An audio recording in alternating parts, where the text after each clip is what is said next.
जो इंद्रियां हमारे पास हैं, इंद्रियों को अश्व कहा गया है। ज्ञानेंद्रियां, कर्मेंद्रियां। तो जो अश्व रूपी इंद्रियों के पीछे दौड़ लगाता है, भागता है, अर्थात इंद्रियों के विषयों के पीछे भागता है, इंद्रियों के विषयों में आसक्त है, वो आध्यात्मिक दृष्टि से बहरा होता है।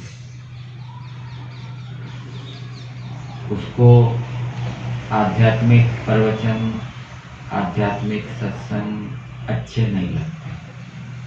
स्वाध्याय से उसको कुछ मिलता नहीं है, सत्संग से उसको कुछ मिलता नहीं है, उपदेश से उसको कुछ मिलता नहीं है। वो आध्यात्मिक दृष्टि से बहरा हो जाता है। और इससे उल्टा कर लीजिए, जो इंद्रियों के विषयों के पीछे नहीं भागता, मन इंद्रियों को अपने नियंत्रण में रखता है, वो आध्यात्मिक दृष्टि से जागरूक रहता है। सब जगह वो, चाहे सृष्टि हो, चाहे शास्त्र हो, चाहे विद्वान हो, उन सब से वो अच्छी अच्छी बातें जिनसे कि आध्यात्मिक उन्नति होती है वो सीखता जाता है। ये भी सृष्टि की व्यवस्था है। संसार के अंदर दो प्रकार के मनुष्य, एक तो जो इंद्रियों के विषयों के पीछे भाग रहे हैं, दूसरे मनुष्य जो मन इंद्रियों को अपने नियंत्रण में रखते हैं।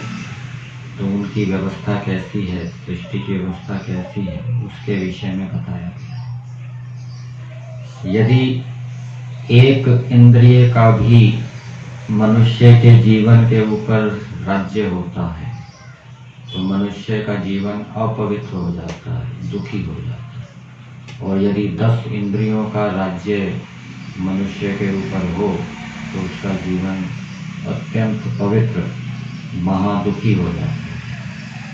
और इंद्रियों का राज्य हमारे ऊपर ना हो, मन हमारे ऊपर हावी ना हो, हम मन के वश में ना हो, मन को जीते, इंद्रियों को जीते, तो उसका उपाय बताया गया है कि जो ईश्वर की उपासना करता है, ईश्वर के गुण कर्म स्वभावों को धारण करता है, वो इंद्रियों के वश में नहीं होता, उसके ऊपर इंद्रियों का राज्य नहीं होता। परमेश्वर रजोगुणी व्यक्ति को अपने से दूर फेंक देता है,